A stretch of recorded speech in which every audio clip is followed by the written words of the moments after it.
Hi guys, welcome to another audio video, and I'm reading 2 Samuel 13 of the King James Version Bible. And it reads, And it came to pass after this that Absalom, the son of David, had a fair sister, whose name was Tamar, and Amnon, the son of David, loved her. And Amnon was so vexed that he fell sick for his sister Tamar, for she was a virgin, and Amnon thought it hard for him to do anything to her. But Amnon had a friend whose name was Jonadab, the son of Shemiah, David's brother, and Jonadab was a very subtle man.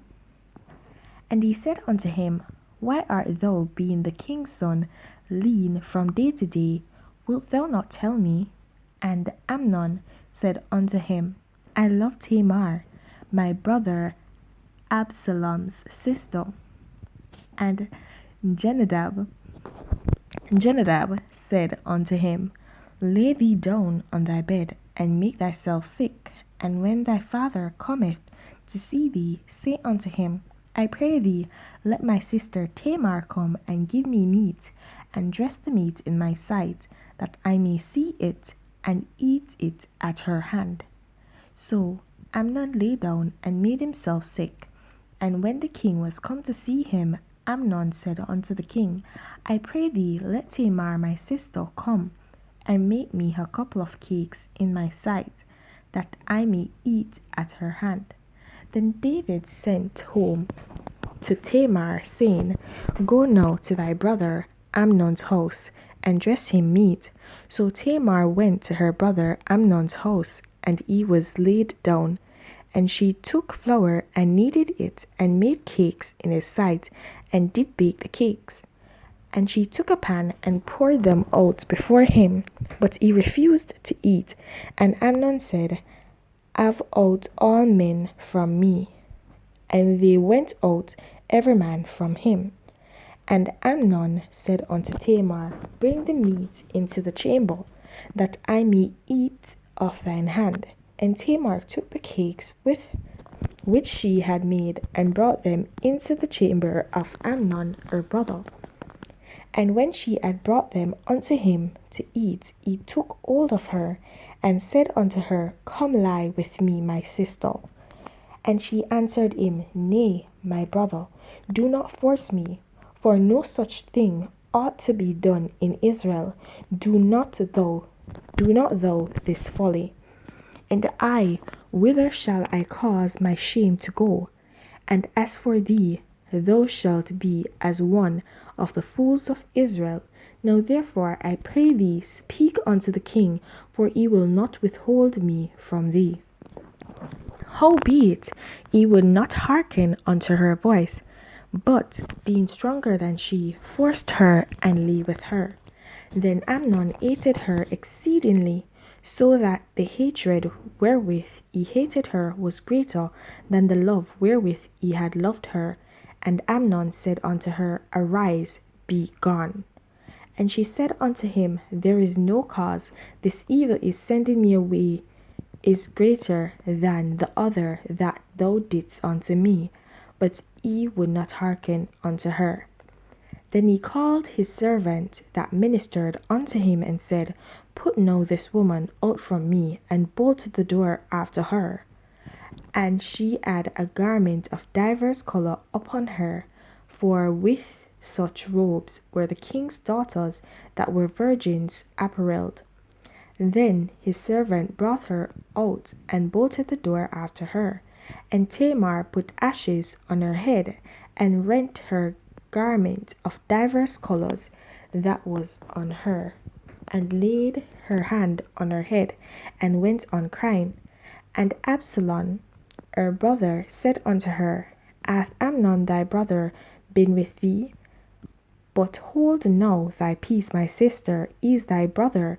Regard not this thing. So Tamar remained desolate in her brother Absalom's house. But when King David heard of all these things, he was very wroth, And Absalom spake unto his brother Amnon neither good nor bad, for Absalom hated Amnon, because he had forced his sister Tamar. And it came to pass after 2 full years that Absalom had sheep shearers in Baal-Azor, which is beside Ephraim, and Absalom invited all the king's sons. And Absalom came to the king and said, Behold, now thy servant hath sheep shearers. Let the king, I beseech thee, and his servants go with thy servant. And the king said to Absalom, Nay, my son, let us not all now go, lest we be chargeable unto thee.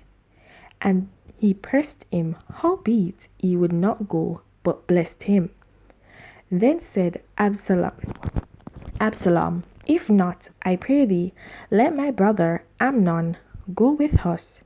And the king said unto him, Why should he go with thee? But Absalom pressed him that he let Amnon and all the king's sons go with him. Now Absalom had commanded his servants, saying, Mark ye now, when Amnon's heart is merry with wine, and when I say unto you, Smite Amnon, then kill him. Fear not, have not I commanded you, be courageous and be valiant. And the servants of Absalom did unto Amnon as Absalom had commanded. Then all the king's sons arose, and every man gat him up upon his mule and fled. And it came to pass, while they were in the way, that tidings came to David, saying, Absalom hath slain all the king's sons, and there is not one of them left. Then the king arose and tare his garments, and lay on the earth, and all his servants stood by with their clothes rent. And Jonadab, the son of Shimea, David's brother, answered and said, Let not my lord suppose that they have slain all the young men, the king's sons, for Amnon only is dead. For by the appointment of Absalom, this hath been determined from the day that he forced his sister Tamar. Now therefore let not my lord the king take the thing to his heart, to think that all the king's sons are dead, for Amnon only is dead.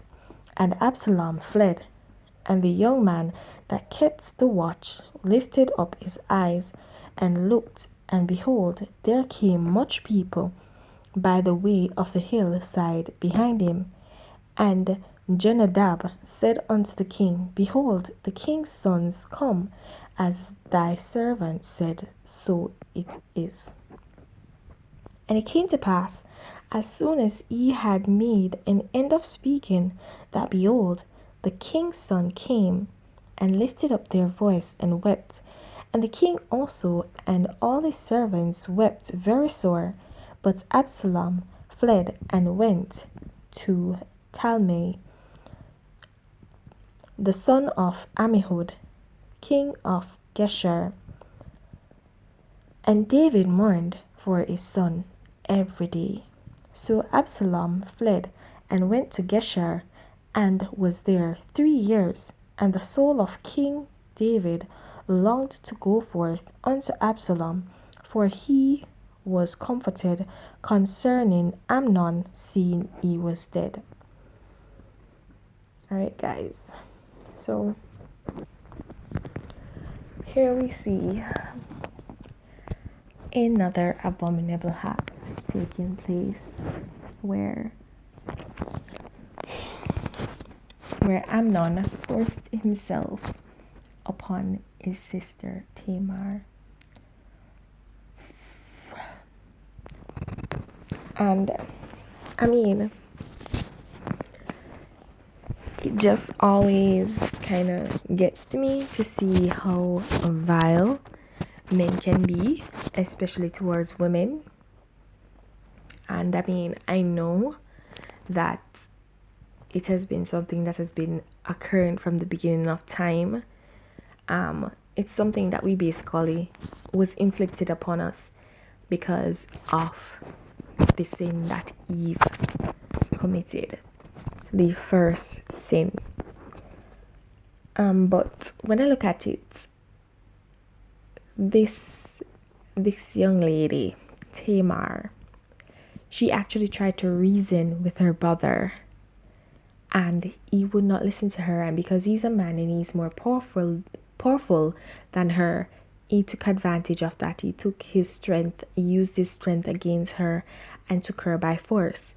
And not only that, he hated her after it. Why? Not because he basically hated her, but he forced himself on her.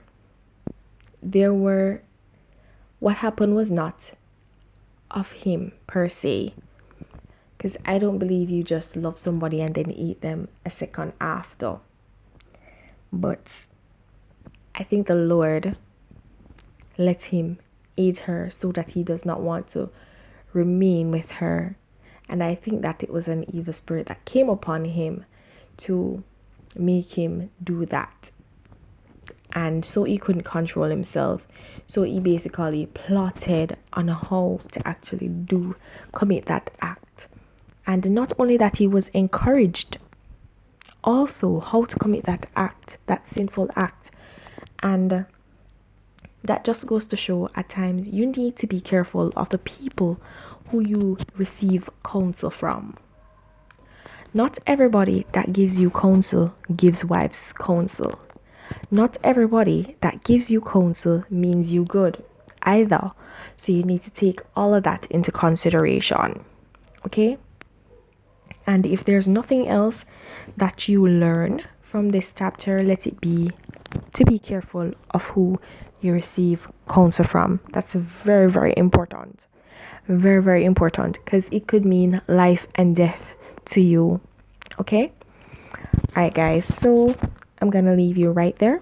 Please don't forget to like, subscribe, and hit that notification so you're alerted to whenever a new audio video is posted. And guys, please remember to share your thoughts, your comments, and your revelations down below in the comment section. Have yourselves a blessed day. Continue to walk in your salvation, and if you've not yet gained it, then seek it. There's no time to begin than the present. Bye.